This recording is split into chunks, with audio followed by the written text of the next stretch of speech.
क्यों एक माँ अपने ही बेटे की खुशियों की दुश्मन बन जाती है? जैसे ही बेटे की शादी करती हैं, तो माएँ क्या सोचती हैं कि हम बहू नहीं लेके आए, हम एक नौकरानी लेके आए हैं। जब वो बहू को लेके आते हैं, तो उनके माँ-बाप से वादा करते हैं कि हम आपकी बेटी को रानी बना के रखेंगे, ये हमारे घर की लक्ष्मी है, हम इसको बेटी बना के रखेंगे।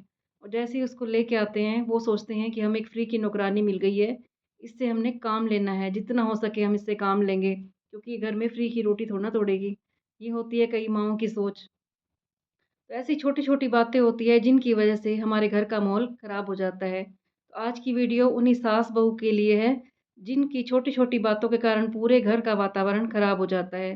तो होता क्या है, जब एक बेटी आती है घर पे, तो सब यही सोच के शादी करते हैं कि हमारी बेटी उस घर में राज करेगी, वो इसको अपनी बेटी बना के रखेंगे। लेकिन बेटी तो दूर की बात, वो उससे एक साधारण इंसान का भी व्यवहार नहीं करते, उससे इतना बुरा व्यवहार करते हैं, बात-बात पे उसको ताने देना कि तेरी माँ ने तुझे क्या यही सिखाया है? और जब भी बेटे-बहू इकट्ठे खुश होके बात करें, तो उनसे ये भी बर्दाश्त नहीं होता। तो छोटी-छोटी बातें इतना बड़ा रूप कर ले लेती हैं कि बेटे और माँ का रिश्ता भी खराब हो जाता है।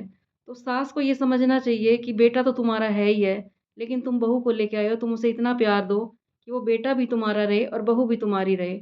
लेकिन उल्टा होता है कि सास बहू के साथ इतनी दुश्मनी कर लेती है कि ना तो उनका बेटा रहता है, ना उनकी बहू पास में रहती है, और जो उनके बच्चे होते हैं, उनके दिल में भी नफ़रत हो जाती है। क्योंकि जब शादी होती है बेटों की, तो वो ये सोचते हैं कि हमारे लिए सिर्फ़ हमारी माँ ही अच्छी है। तो माँ उनको गलत कहे, ठीक कहे उनकी बहू को, तो वो चुपचाप सुनते रहते हैं, क्योंकि वो ये सोचते हैं कि ये हमारी माँ है। लेकिन कई बार माँ इस बात का गलत फ़ायदा उठा लेती है। वो सोचती है कि इस घर पे मेरा ही राज रहे। उन्हें ये सोचना चाहिए कि तुमने अपना राज 20-25 साल, 30 साल जमा लिया इस घर पे। अगर तुम अपने बेटे को लेके आए हो, तो आज के बाद इस घर पे कुछ राज आपकी बहू का भी होगा। आपके बेटे के ऊपर भी उसका हक होगा, उसकी कमाई के ऊपर भी हक होगा। अगर आप इन बातों को स्वीकार कर लेते हो, तो आप अपने बेटे की शादी करो, नहीं तो आप शादी ही ना करो। पहले आपको इस बात के लिए प्रिपेयर होना पड़ेगा कि कल जो आपके घर में बहू आ रही है, उसको भी प्यार चाहिए, सम्मान चाहिए, अपना खर्चा चाहिए, आपके बेटे का प्यार चाहिए। लेकिन माँओं से ये बर्दाश्त नहीं होता। माँ ये सोचती है कि शादी के बाद भी उनका बेटा, बेटा ही बन के रहे, वो मेरी पत वो भाई उसका बहू का पति ना बन के रहे। तो मेन कारण यही होता है। अगर सास ये सोचे कि हम, एक गाना भी सुना हुआ है आपने कि सास भी कभी बहू थी, तो वो अपना टाइम भूल जाती है। वो ये सोचती है कि मैंने जो अपनी सास के ऊपर अत्याचार सहे थे, मैं अपनी बहू को भी यही अत्याचार करके दिखाऊँगी मैं। वो अपना पुराना टाइम रिपीट करने लगती है। लेकिन जो समझदार सास होती है, वो ये सोचती है कि जो अत्याचार हमने सहे हैं, वो हम अपनी बहुओं पे नहीं होने देंगे। हम अपनी बहू को बेटी बना के रखेंगे। लेकिन ये बात होती नहीं है, वो बहू के ऊपर इतना अत्याचार करते हैं। कई सासें तो ऐसी होती हैं कि अपने बेटे और बहू को इकट्ठा खाते हुए देख के भी खुश नहीं होती। अगर उनके कमरे से बेटे और बहू की हँसने की आवाज़ें आ रही हैं, तो ये बात भी उनको खलती नहीं है। इस बात पे भी वो टॉपिक उठा लेती हैं बहुत ज़्यादा। जब बेटे और बहू ने कहीं घूमने जाना हो, तो पहले उनको बेटे को जाना पड़ता है माँ के रूम में, उसको प्रिपेयर करने के लिए, मनाने के लिए। और कई बार तो ये होता है कि बच्चे अपने माँ-बाप से झूठ भी बोलने लग जाते हैं। बेटा अपनी माँ को झूठ बोल के निकल जाता है, हमें कहीं घूमने जाना है। उनको पता है उनकी माँ वैसे तो उनको घूमने जाने नहीं देगी, तो यही माँ-बाप उनको झूठ बोलना भी सिखा देते हैं। तो ऐसा कोई काम ना करें कि आपके बच्चों के दिल में आपके प्रति नफ़रत पैदा हो जाए। कई बार हम ये देखते हैं कि बच्चे बहुत समझदार होते हैं, लायक होते हैं, अपनी माँ की बहुत करते हैं। जैसे ही शादी होती है, तो माँ ऐसी-ऐसी हरकतें कर देती है कि वही बेटा जो दिन-रात उनकी सेवा करता था, उनके पूछे बिना साँस भी नहीं लेता था, उनके पूछे बिना कहीं जाता भी नहीं था, कुछ खाता भी नहीं था, उसी को अपनी वाइफ़ को घुमाने के लिए झूठ बोलना पड़ जाता है। क्योंकि जिसको तुम लेके आए हो, बहू बनाकर लेके आए हो, उसके भी कुछ सपने हैं, उसकी भी कुछ इच्छाएँ हैं। लेकिन सास ये सोचती हैं कि मेरा बेटा सिर्फ़ मेरा बेटा ही बन के रहे, वो हमारी बहू को बिल्कुल ना सुने, बहू को एक-एक रुपए के लिए तरसाए, तब उनको खुशी मिलती है। और कई बार तो ये भी देखने को मिलता है कि जो ननद होती है लड़की की, वो भी इसमें पूरा पार्ट निभाती है। और कई बार तो हम ये भी देखते हैं कि सास और ननद मिलके अपनी बहू को पिटवाते भी हैं, और इतनी खुश होती हैं वो कि हम बहुत अच्छा काम कर रहे हैं। वो ये नहीं सोचते कि तुम शादी करके लाई हो, तुमने इतना पैसा लगाया शादियों के ऊपर, क्या तुम इसीलिए अपनी बहू लेके आए थे? तुम्हें तो इतनी अच्छी सास बनना चाहिए कि लोग भी मिसाल दें कि इन्होंने अपनी बहू को बेटी बना के रखा हुआ है। अगर तुम अपनी बहू को प्यार दोगे, तो तुम्हारा बेटा भी तुम्हारी मुट्ठी में रहेगा। लेकिन होता क्या है, जैसे ही बहुएँ आती हैं, तो सास और बहू की नफ़रत का किस्सा इतना बढ़ जाता है कि ना तो उनका बेटा पास में रहता है, ना उनकी बहू पास में रहती है। तो हमें थोड़ी सीख लेनी चाहिए। अगर हमारे आस-पास में या रिश्तेदारी में कुछ ऐसा होता है तो उनको देख के ही हमें सीख लेनी चाहिए कि हमें उनके घर जैसा माहौल अपने घर में नहीं बनाना। कहते हैं माता नहीं होती, माता निर्माता होती है बच्चे की। तो आप ऐसा काम करोगे तो आपके बेटे को देख के भी लोग ये कहेंगे कि इसकी माँ ने इसे यही सब सिखाया है कि हमारी बहू को इतना हमारी बेटी को इतना तंग कर रहे हैं।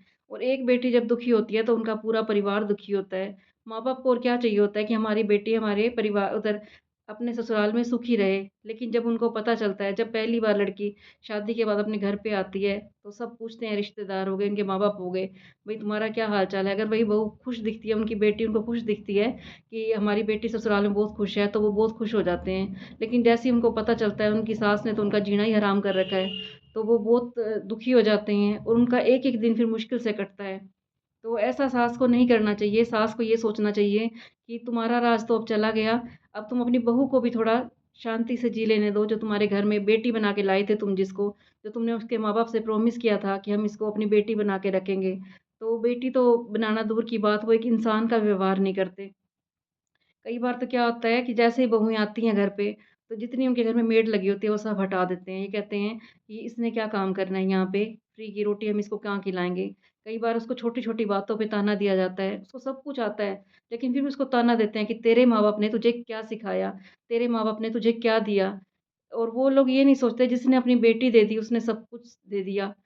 दहेज से क्या होगा? जो आपके घर में है, कई बार क्या होता है कि लड़की ऐसी जाती है, जो उनके घर में होता है वो भी ख़त्म हो जाता है, सिर्फ़ छोटे-छोटे चीज़ों के लालच के पीछे। और कई बार क्या होता है कि हमने ऐसे-ऐसे परिवार देखे हैं, जिनके घर में कुछ भी नहीं होता, बिल्कुल गरीब होते हैं, लेकिन जैसे ही वो अपने बेटे की शादी करते हैं, तो अपनी बहुओं को वो इतना सम्मान देते हैं, इतनी इज़्ज़त देते हैं वो कि उनके घर में सब कुछ हो जाता है। आपने भी कई जगह देखा होगा कि थोड़े-थोड़े लालच के पीछे जो होता है, वो भी ख़त्म हो जाता है, कुछ भी नहीं रहता।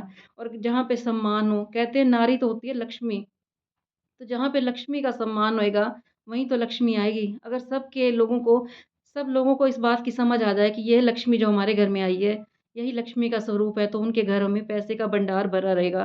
क्योंकि लक्ष्मी मैया उन्हीं के घर में आती है, जिनके घरों में बहुएँ हँसती खिलखिलाती हैं, जिनके घर में दिन-रात बहुएँ आँसू बहाती हैं। तो सोचो उनके घर में लक्ष्मी कैसे आएगी? कई बार हम ये भी देखते हैं कि पति-पत्नी एक जगह पे बैठ के खाना भी नहीं खा सकते।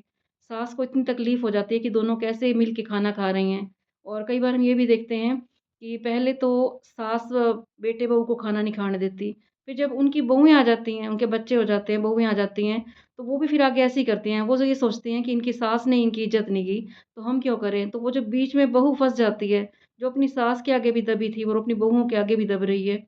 सोचो तुमने कितनी बददुआएँ ली, वो आपको कुछ नहीं कहेगी, अपने संस्कारों के पीछे कुछ नहीं कहेगी, अपने माँ-बाप की इज़्ज़त के लिए कुछ नहीं कहेगी, वो चुप करके बर्दाश्त करती रहेगी। लेकिन ये सोचो, वो आपको मन ही मन में कितना कुछ सोचती होगी, कितनी गालियाँ देती होगी आपको। तो हमें बददुआओं से बचना है, किसी की भी बददुआ नहीं लेनी। और जब बहू घर पे आती है, तो अगर आप उसको प्यार दोगे, इज़्ज़त दोगे, सम्मान दोगे, तो कोई बहू ऐसी नहीं होती कि आपको उल्टा बोलेगी या कुछ ऐसा-वैसी बात करेगी। लेकिन जब सास-ससुर ये बात करते हैं, तेरी माँ, तेरा बाप, ऐसे-ऐसे करके बातें करते हैं, तो वो लोग सिखा देते हैं। जब आप लड़की को लेके आते हो, तो वो कैसी होती है? उसके मुँह में ज़ुबान भी नहीं होती, लेकिन आप लोग ही उसको सिखा देते हो कि किस तरह से हमें उल्टा बोलना है, तो फिर वो भी अपने पति के आगे यही बोलने लग जाती है कि तेरी माँ, तेरा बाप, ये लोग ऐसा बातें सिखा देते हैं। तो कोई ऐसा काम ना करे कि आप उनकी नज़रों में गिर जाएँ या अपने आप को इतना दूर कर लें उनसे कि आप उनको देखने के लिए तरस जाएँ। बल्कि बहुओं को आप इतना प्यार दो, इतना आपके बेटे रिस्पेक्ट ना करें जितनी आपकी बहुएँ करें, नहीं तो होगा क्या एक टाइम ऐसा आ जाएगा, ना तो आपको बेटे पूछेंगे, ना आपको बहुएँ पूछेंगी, ना आगे उनकी औलाद पूछेगी। तो अगर आपको प्यार पाना है बहुओं का, तो पहले आपको बहुओं को भी प्यार देना पड़ेगा, बेटों को भी प्यार देना पड़ेगा। और फिर कई बार आपने ये कहावत सुनी होगी कि मूल से ज़्यादा ब्याज प्यारा होता है। आपने बड़ों के लिए ये सुनी होगी, लेकिन कई बार क्या देखा जाता है कि जिनको अपनी बहुओं से प्यार नहीं है, बेटों से प्यार नहीं है, तो ब्याज के साथ क्या प्यार होगा? कई जो दादा-दादी होते हैं, वो अपने पोतों से भी प्यार नहीं करते। उनको किसी बात से फीलिंग नहीं आती कि जिन्होंने अपने बेटे को भी प्यार नहीं किया, तो वो अपने पोतों को क्या प्यार करेंगे। तो जितना हो सके हमारे घर में हमें प्यार बना के रहना चाहिए। मेरी वीडियो सास भी देख रही होंगी और बहुएँ भी देख रही होंगी। ज़रूरी नहीं होता कि हर जगह पे बहुएँ गलत हों। कई बार क्या होता है बहुएँ भी गलत होती हैं, सास बहुत प्यार देती हैं। और मैं तो ये सोचती हूँ कि हमेशा अपोज़िट लोग मिलते हैं। जब बहू सोच के जाती है, कि मैं अपनी सास के साथ बहुत प्यार बना के रखूँगी, तो वहाँ पे उल्टा होता है। सास ये सोचती है कि मैं अपनी बहू को दबा के रखूँगी, जितना इस घर पे मेरा राज रहेगा, बहू मेरी मुट्ठी में रहेगी तो बेटा भी मेरी मुट्ठी में रहेगा। लेकिन होता उल्टा है। बहू भी मुट्ठी में नहीं रहती, बहू को मुट्ठी लेने के चक्कर में उनका बेटा भी उनके हाथ से निकल जाता है। वही बेटा जो दिन-रात उनकी सेवा करता था, अपनी बहू को देखता है वो दिन-रात अपमान करती है सास, तो बेटा भी कब तक करेगा? आखिर 1 बटा 4 साल, 5 साल ये बातें देखेगा, वो भी आपसे दूर हो जाएगा। तो आपको तो ये करना चाहिए, आपने 20-30 साल अपना राज अच्छा जमाया, इस टाइम में आपको बहुओं को क्योंकि उनको आपको ये सोचना चाहिए, आज भी बहुओं का राज है, तो कल भी बहुओं का ही आना है। अगर आप उनको प्यार से रखोगे तो बहुएँ आपकी बहुत रिस्पेक्ट करेंगी। अगर आप उनको उल्टा बोलोगे तो फिर खुद उल्टा बोलने के लिए आपको भी प्रिपेयर रहना पड़ेगा। और जब आप इन बातों के लिए प्रिपेयर हो जाएँ कि हमारे घर में जो बहू आ रही है उसको भी सब कुछ चाहिए। हमारे अर्धांगिनी किस वजह से कहा जाता है पत्नी को? अर्धांगिनी इसलिए कहा जाता है कि जब बेटा का पैसा होगा, प्यार होगा तो उसमें वो आधी हिस्सेदार होएगी। लेकिन होता क्या है, माँ ये सोचती है कि मैं जब शादी कर रही हूँ अपने बेटे की, तब भी बेटा मेरा रहे, बल्कि पहले से ज़्यादा वो मेरी पूछ करे। कहीं जाएँ तो मुझसे पूछ के जाएँ, खाना खाएँ तो मुझसे खा के जाएँ। तो वही माँ-बाप जो होते हैं अपने बच्चों को झूठ बोलना भी सिखा देते हैं। मैं कई बार ये देखती हूँ कि बच्चों ने घूमने जाना होता है, और वो क्या बहाना लगा के आते हैं, कई लेडीज़ मेरे को ऐसी मिलती हैं कि वही कहती हैं हम तो घर में कह के आए हैं, हम दवाई लेने जा रहे हैं। अगर हम सास को सच बता देते कि हम आज फ़िल्म देखने जा रहे हैं, कहीं घूमने जा रहे हैं, या मैं कहीं मायके जा रही हूँ, या मैं अपनी फ्रेंड्स के यहाँ जा रही हूँ, तो मेरी सास मुझे आने ना देती। सोचो अगर आप सच बोलोगे, उनसे प्यार से रहोगे, तो वही बहू आपको झूठ नहीं बोलेगी, सच बोल के जाएगी और आपके लिए कुछ ना कुछ लेके आएगी। लेकिन होता क्या है कि बहुएँ बाहर जाती हैं, शॉपिंग करके आती हैं, और जो भी लेके आती हैं सीधा अपने कमरे में चली जाती हैं, उसको छुपा के रख देंगी। क्योंकि उनको पता है सास की नज़रें इसके ऊपर पड़ गई तो हम क्या जवाब देंगे। तो आप ऐसा काम ना करें, जिस तरह से आप अपनी बेटी को प्यार करते हो, अपनी बहू को भी प्यार करो। कई घरों में क्या होता है, बेटियाँ तो 11-11 बजे तक सोई रहती हैं, बहुओं से उम्मीद की जाती है कि वो सुबह 5 बजे उठ के हमारे घर का सारा काम करेंगी। कई बार ये होता है कि बेटियाँ कुछ भी नहीं करती, किचन का काम कुछ नहीं करेंगी, बहुओं से उम्मीद रखी जाती है कि वो सुबह उठ के सारा काम करें। अगर आप अपनी बेटियों को भी ये कहें कि तुम्हारी भाभी और तुम मिल के काम करो, जो भी काम करोगी तुम मिल के करो, तो उस घर में लड़ाई होएगी ही नहीं। एक माँ का फ़र्ज़ होता है, वो अपने घर को कैसे मैनेज कर सकती है। कई बार ये होता है कि बहुओं को कोई काम नहीं करना आता। मैंने कितनी लड़कियाँ ऐसी देखी हैं, उनको कोई काम नहीं आता, लेकिन उनकी सास जो होती है, वो माँ बन के उनको सिखाती है। कहती कोई बात नहीं बेटा, मैं तुझे सिखा दूँगी। आप अपनी बेटियों को भी तो सिखाते हो। तो अपनी बहुओं को भी सिखाओ अगर नहीं आता। अव्वल तो आजकल हर लड़की को काम आता ही है। नहीं आता तो तुम उसे माँ बन के सिखा भी सकते हो। तो कितना अच्छा तुम्हारा घर स्वर्ग बन जाएगा। हम छोटी-छोटी बातों को फ़ॉलो करके अपने घर को स्वर्ग बना सकते हैं। और जब माँ एक ऐसा रोल निभा देती है कि नहीं इस घर पे तो मेरी हुकूमत होनी चाहिए, और जब एक बार क्या होता है कि लड़की को सारा काम आता है, फिर भी माँ ही कहती है कि इसे तो कुछ आता ही नहीं है, इसकी माँ ने तो इसे कुछ सिखाया ही नहीं है। तो जो लड़की को कुछ आता है, वो भी भूल जाती है। और मैंने तो ऐसी-ऐसी लड़कियाँ देखी हैं, कई लड़कियों को कंघी भी नहीं करनी आती। वो अपने बाल भी नहीं सँवार सकती, वो रोटी भी नहीं बना सकती, और वो ससुराल में जाके इतना सब कुछ अच्छा मैनेज कर देती हैं, सिर्फ़ ससुराल वालों की वज़ह से। तो मेरा मानना ये है कि कोई पागल भी लड़की हो तो ससुराल वाले अच्छे हैं तो उसको समझदार बना देते हैं। और ससुराल वाले ऐसे मिल जाएँ, इतनी लड़की समझदार होती है, तो उसको भी पागल बना देते हैं कि इसको तो कुछ आता ही नहीं है। दिन-रात उसको ऐसे ताने मार के उसको पागल कर देते हैं बिल्कुल ही। तो होता क्या है, वो जो बेटा और बहू उनमें भी नहीं बनती आपस में, इस बात की उनको खुशी हो जाती है, ना तो इनकी बनती। और जब ये सारे हथियार काम नहीं करते, तो वो क्या कोशिश करते हैं कि लड़की की मायके वालों से भी ना बनाए। कई सास और ननद मिलके ये ज़ोर पूरा लगाती हैं, कि इस लड़की की हमारे साथ नहीं बनती, तो इसके मायके वालों से भी ना बने। तो लेकिन कोई बात नहीं, जो लड़कियाँ समझदार होती हैं, वो अपने आप मैनेज कर लेती हैं। कहते हैं, जो चाहे हो, लेकिन होता वही है जो मंज़ूर खुदा होता है। तो कोई ऐसा काम ना करे। सास-बहू के ऊपर तो इतने टॉपिक हैं कि अगर हम 2 घंटे की वीडियो बनाएँ, तो वो भी कम रह जाएगी। तो अच्छी सास वो होती है जो अपनी बहू को बेटी बना के रखती है, उसे कुछ नहीं आता, तो वो सब कुछ सिखा के उसे मैनेज कर देती है।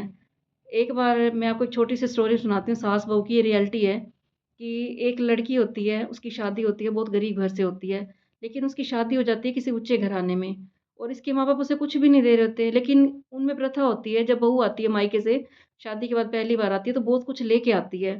सास को पता चल जाता है कि आज तो सारी फैमिली वाले आ रहे हैं और मेरी बहू कुछ लेके नहीं आई होगी, तो वो घर में इतनी मिठाइयाँ भर देती है, इतने कपड़े भर देती है, और बहुत सारे आ जाते हैं। सब कुछ आ जाता है घर पे, इतना सामान आ जाता है और सब देखने वाले आते हैं, कहते हैं, "इसके माँ-बाप ने तो इसे बहुत दिया, इसके माँ-बाप ने तो इसे बहुत दिया।" तो लड़की वो देख के हैरान हो जाती है कि मेरे माँ-बाप की तो इतनी हैसियत ही नहीं थी, वो बहुत घबरा भी जाती है कि इतना सब उन्होंने कैसे भेज दिया। वो जाती है अंदर और अपने पापा को फ़ोन करती है कि, "पापा ये सब तुम आपने कैसे भेज दिया मेरे पास? कहाँ से आपने ब्याज पे पैसा उठाया या कहीं से लोन ले लिया आपने?"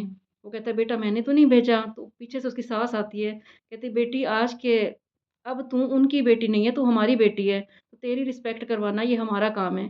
देखो सास ने कितना समझदारी का काम कर दिया और कई सासें ऐसी होती हैं कि बहू इतना कुछ लेके आती है, फिर भी उसे दिन-रात ताने देते हैं कि तेरे माँ-बाप ने तुझे दिया क्या? होता क्या है वो दिन-रात ताने दे-दे के जो वो दिया करते थे वो भी बंद हो जाता है, जो उनके घर में होता है वो भी खत्म हो जाता है। क्योंकि दिन-रात लक्ष्मी को टॉर्चर करोगे आप, तो जिसके घर में लक्ष्मी होती है, वो भी खत्म हो जाती है। तो ऐसा कोई काम ना करें, एक अच्छी सास बनें। आप अपने अब आपका टाइम जैसे चला गया, तो आप अपने आप को किसी मंदिर में जाएँ, आश्रम में जाएँ, वहाँ पे अपना भगवान का नाम लें, नहीं तो अपनी फ्रेंड्स के साथ एन्जॉय करें। अपने बेटे और बहू को भी टाइम दें, क्योंकि हर किसी को टाइम होता है। शादी के 2-3 साल होते हैं, जो हस्बैंड और वाइफ को समझने में लग जाते हैं और यही टाइम होता है कि आपस में उनकी लड़ाइयाँ करवा-करवा के ये लोग उनका जो अच्छा कीमती टाइम होता है वो भी ख़राब कर देते हैं। तो हर सास को समझना चाहिए और बहुओं को भी समझना चाहिए। जहाँ पे सास अच्छी है वहाँ पे बहुओं को समझना चाहिए और जहाँ पे बहू अच्छी है वहाँ पे सास को भी समझना चाहिए। क्योंकि जहाँ पे प्यार होता है वहाँ पे देवता निवास करते हैं और जिस घर में लड़ाई होती है, क्लेश रहता है दिन-रात, वहाँ पे कुछ भी नहीं रहता।